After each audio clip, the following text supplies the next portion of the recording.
My childhood friend Leo comes from a werewolf family. After their 20th birthday, every full moon triggers an intense mating cycle within them. According to their ancient laws, the first person they claim during this state becomes their destined mate for life. I always believed Leo would choose me when the time came. So when his friend called me on the night of his first transformation, telling me he was suffering badly and needed me, I didn't hesitate. I dropped everything and rushed to him. But as I reached the door of the private room, I heard Leo's voice, tight with frustration. God, I really don't want to waste it on Chloe. I want to go after Isabel, the most popular girl in school. But she is not the easy type, not like Chloe. She is like a pathetic little lapdog who comes running whenever I call. When she gets here, I'll have to resist, even if she begs me to eat her help. The last thing I need is to be shackled to her for life after one mistake. She'd have me wrapped around her little finger forever. I stood frozen outside the door, my mind a complete blank. I couldn't believe it. The boy I'd grown up with, the boy I adored, saw me as nothing more than that. His friends, all of them the type to kiss up and kick down, burst out laughing. So she is just a toy to you. Should I call and tell her not to come? Save her theatrical of trying to climb into your bed and trap you. Honestly, man, you get what you pay for. But Leo stopped him. No, don't, he said, his voice strained with discomfort. If we tell her not to come,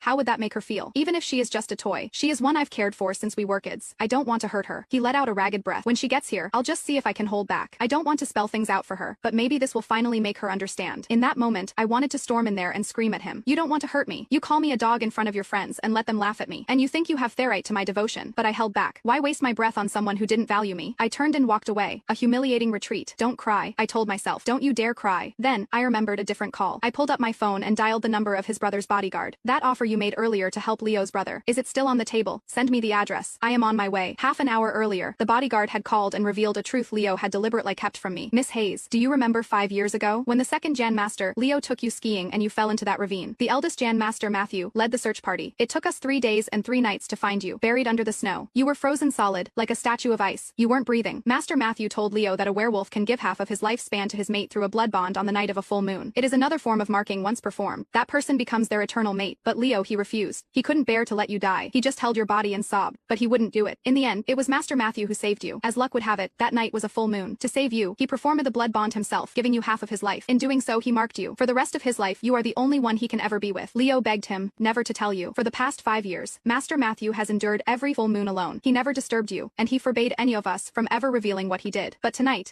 is different. He has been gravely injured. His life is on the line, and with the full moon, he won't make it without you. Please, I am begging you. Can you come help him? My mind went completely blank. I had died once 5 years ago. I had actually died. Leo, the boy who had cherished me my whole life, refused to sacrifice for me. But his brother Matthew, of the cold, intimidating man everyone called the Ice King, had pulled me back from death's door. Even so, my heart had been stubborn. I am sorry. I had told the bodyguard. Leo needs me more tonight. I was willing to be ungrateful to ignore the man who saved me, all to rush to Leo's side. And my reward, to be called a pathetic lapdog, a worthless toy. God, I was such a fool. I deserved to be treated like dirt. But not anymore. I scrubbed away the humiliating tears, my knuckles wide as I clutched my phone. Is it too late to repay my debt? I asked the bodyguard, my voice shaking. If Matthew really needs me tonight, I'll be there, and I'll give him everything he needs. The bodyguard's voice was choked with relief. It is not too late, not at all. Miss Hayes, I am sending you the location right now. If the master wasn't so badly hurt, if his life wasn't on the line, I would never have disobeyed his orders. The family punishments are severe. I understood. Matthew probably just wanted to save my life, not to have me clinging to him forever out of obligation, and I just wanted to repay the debt. It wasn't about being heartbroken by the younger brother and immediately running into the arms of the older one. It was just a debt. I never expected what I'd find when he arrived at the hospital's VIP wing. Isabel, the most popular girl in school, was standing outside the door, frantically trying to push her way in. Let me in. It is the full moon, isn't it? How do you know Matthew doesn't need me? Matthew, please, just let me in and help you. A bitter laugh escaped my lips. Leo had called her not the easy type, yet here she was, throwing herself at his brother. The bodyguard who had been blocking her saw me, and immediately opened the door, his eyes welling with tears of relief. Miss Hayes, you are finally here. Please, come in. The master really needs you tonight. Isabel's face twisted with a vicious mix of envy and hatred. Why does she get to go in? She shrieked. He is only in this condition because he was saving her. She is a jinx. How can you let her near him again? I froze. Saved me again. What does she mean? The scene inside the room was chaos. I saw Matthew, bare-chested, and lying face down on the bed. His face was flushed with fever, his short hair soaked with sweat. His fingers were curled tightly into his palms, fighting the wave-soft heat rolling through him. His back was wrapped in thick white bandages, now stained a horrifying spreading crimson. A doctor stood beside him, shouting in desperation. For God's sake, man, stop fighting it. I am begging you. Just find a woman to help you. We just changed these dressing sand. They're already soaked through. How much blood do you have to lose? On a full moon, all werewolf's blood is already agitated, and your clotting ability is shot. I've given you the strongest coagulants we have, and they're doing nothing. You have to relieve this fever, or you are going to bleed to death before morning. Where is this girl you said could save him? The bodyguards by the bed had already seen me. In unison, they turned in about a full 90 degrees, their expressions a mixture of reverence and gratitude. Doctor, one of them said, she is here. At their words, the man who had been suffering his own private hell on the bed suddenly opened his eyes. They were a deep, mesmerizing crimson, burning with a fierce, restrained desire. His gaze, powerful powerful and sharp, landed on my face, and his expression shifted to shock. Then fury. Who brought her here? Get her out. One of the bodyguards bowed his head. It was me, sir. If Miss Hayes can help you tonight, I will accept any punishment. Besides, you are injured this time, saving her life. Again, you've risked your life for her twice now, and you won't even take the credit. You might not feel wronged by it, sir, but we do. On your behalf, I stole a glance at the formidable man on the bed. Though I'd grown up with Leo, I had always been terrified of Matthew. He was known as the Ice King for a reason. Even the most arrogant heirs and troublemakers in our circle turned into meek little boys in his presence. His power and aura were absolute. I usually went out of my way to avoid him, but now, that same terrifying man was gripping the bedsheets, his toes curling in agony, his whole body radiating a palpable heat. His ragged, shallow breaths filled the room. The contrast was jarring, almost alluring. A fallen king on his sick bed was a dangerously captivating sight. Wait, I said, my voice small. You said he was hurt because of me. Again, a bodyguard started to speak, but Matthew cut him off with a roar. Shut up, say one more word and see what happens. Then, he turned his voice on me, forcing a tone of gentle dismissal. Chloe, you should leave. I don't need you here. Another bodyguard spoke up, seemingly fearless. Sir, stop pretending. Stubbornness won't win you a wife. You act all tough, but your heart is soft when it comes to her. Did you think we were blind when Miss Hayes is in danger? You'd walk for fire for her. You literally did. It wasn't just one. All the bodyguards in the room started chiming in, a chorus of fearless truth-tellers. Exactly. Last full moon. Who is it that spent the whole night staring at a picture of Miss Hayes on his phone? You were so out of your mind with fever you kept whispering her name. I bet you were dreaming of her too. And the month before that, you parked your car outside her dorm building and sat there all night. How many times did you almost get out and go in, only to force yourself to stay put? Job himself would have tapped out. If we don't say anything, she'll never know. Are you really planning to suffer like this for the rest of your life? Shut up, Matthew said, his gaze dropping. I can handle it. The doctor practically exploded. Handle it. Handle my ass. You keep handling it, and you won't live to see the sunrise. He turned tome. Young lady, what are you just standing there for? Do something, help him. The bodyguards all boeto me again, their faces pleading, but I was at a loss. What am I supposed to do? I don't know how. The doctor, snipping away the blood, soaked bandages, didn't even look up, kiss him.